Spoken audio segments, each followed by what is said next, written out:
आदाब, मेरा नाम डॉक्टर सुवर्चला है। मैं जीवा फर्टिलिटी सेंटर्स में साइंटिफिक डायरेक्टर हूँ। क्लाइनफेल्टर सिंड्रोम एक जेनेटिक डिसऑर्डर है जो पुरुषों को अफेक्ट करता है। ये तब होता है जब एक पुरुष एक्स्ट्रा क्रोमोसोम के साथ पैदा होता है। तो क्या होता है, 46 क्रोमोसोम्स होते हैं, जहाँ पे तो क्या होता है वहाँ पे 47 क्रोमोसोम्स होते हैं। जब नॉर्मल इंडिविजुअल में, नॉर्मल पुरुष में 46 क्रोमोसोम्स होने चाहिए, इन पुरुषों में क्लाइनफेल्टर डिसऑर्डर पुरुषों में 47 क्रोमोसोम्स होते हैं। ये एक्स्ट्रा क्रोमोसोम के रहते हुए टेस्टिस का डेवलपमेंट ठीक से होता नहीं है और इसकी वजह से बहुत सारे सिम्टम्स होते हैं डेफिनेटली, बट इनफर्टिलिटी भी एक सिम्टम हो सकता है। मेन सिम्टम क्लाइनफेल्टर का ये है कि रिड्यूस प्रोडक्शन होता है टेस्टोस्टेरोन नामक हार्मोन का। ये हार्मोन बहुत जरूरी है और इसकी उत्पत्ति टेस्टिकल से होती है। इसकी वजह से जब टेस्टोस्टेरोन लेवल्स लो होते हैं, इसकी वजह से डिलेड या इनकम्प्लीट प्यूबर्टी का होना देखा गया है इन पेशेंट्स में। स्मॉल टेस्टिकल्स का होना, मसल मास कम होना, इंक्रीज बॉडी फैट बहुत ज्यादा होना देखा जाता है क्लाइनफेल्टर सिंड्रोम पेशेंट में। इन पेशेंट्स में टेस्टोस्टेरोन लेवल कम होता है ना, इसीलिए इनमें फेशियल हेयर, चेहरे पे, बॉडी पे हेयर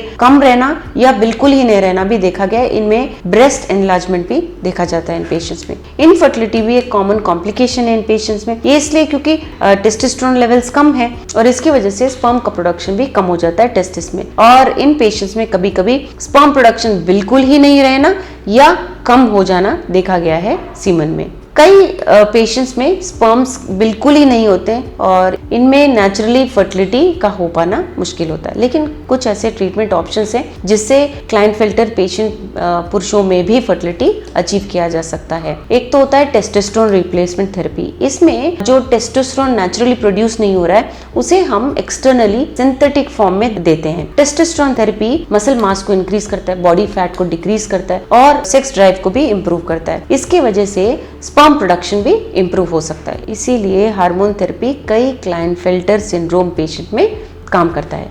नेक्स्ट होता है सर्जरी।